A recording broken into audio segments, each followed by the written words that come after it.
غیبت اتنا بڑا گناہ ہے کہ اللہ رب العزت نے اس کی مذمت قرآن مجید سورہ حجرات کی آیت نمبر 12 میں صحیح فرمائی ہے کہ وَلَا يَغْتَبْ بَعْضُكُمْ بَعْضًا، اور کہ آپس میں ایک دوسرے کی غیبت نہ کرو، اور اس کے نقصانات کو ایک جیسے تعبیراً ارشاد فرمایا ہے کہ أَيُحِبُّ أَحَدُكُمْ أَن يَأْكُلَ لَحْمَ أَخِيهِ مَيْتًا اللہ اکبر، فَكَرِهْتُمُوهُ وَاتَّقُوا اللَّهَ، کہ مرے ہوئے بھائی کا گوشت کھانا اس سے بھی بدتر ہے، اور روزے کی حالت میں خاص طور پر اس کی مذمت میں بہت احادیث بھی موجود ہیں،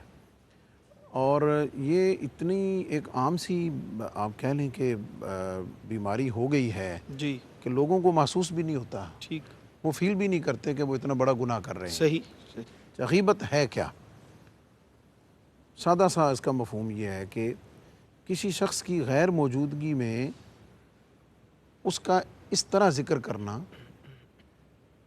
کہ آپ اس کے سامنے اس طرح کا ذکر نہ کر سکیں، اسے برا لگے، اسے نہ برا لگے، کریں اس کے سامنے، آپ اس کے سامنے کرنے کی جرت نہ رکھتے ہوں۔ ٹھیک، اور فرق یہ ہے کہ آپ اس کا کسی ایسی چیز کا ذکر کر رہے ہیں اس میں موجود کا جو اس کے اندر پائی جاتی ہے، موجود ہے،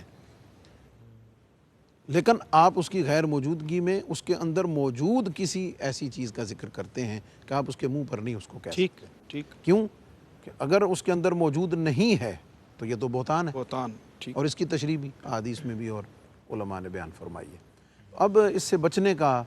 دوسروں کو بچانے کا، خود محفوظ رہنے کا اور دوسروں کو اس سے محفوظ رکھنے کی ترغیب کے لیے حضرت خواجہ حسن بصری رحمۃ اللہ تعالیٰ علیہ ان کے بارے میں یہ منقول ہے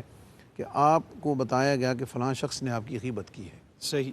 تو آپ نے اس کی طرف تحائف بھیجے، اور ایک جگہ منقول ہے کہ آپ نے ایک طباق کھجوروں سے بھر کے اس کے پاس بھیج دیا، صحیح، تحفہ بھیجا، بھائی تیرا بہت بہت شکریہ۔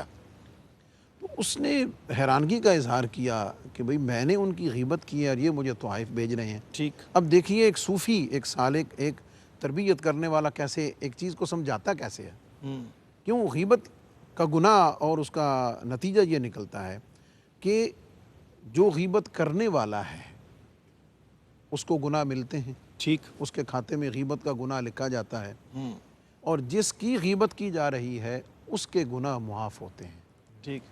نامہ اعمال سے گناہ معاف ہوتے ہیں۔ ٹھیک، تو آپ نے فرمایا بس تیری بڑی مہربانی کہ مفت میں تو نے میرے گناہوں کی معافی جو ہے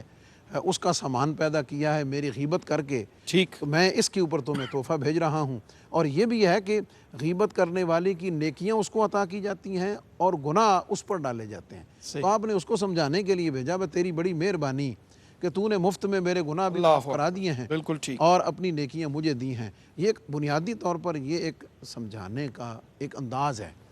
اس گناہ ٹھیک، سے باز رکھنے کی بالکل ٹھیک، تربیت کا ایک اسلوب اور طریقہ ہے، صحیح، اور اس کے گناہ کو سمجھانے کا ایک طریقہ ہے کہ یہ اتنا بڑا گناہ ہے اور اس سے بچنا کتنا ضروری ہے۔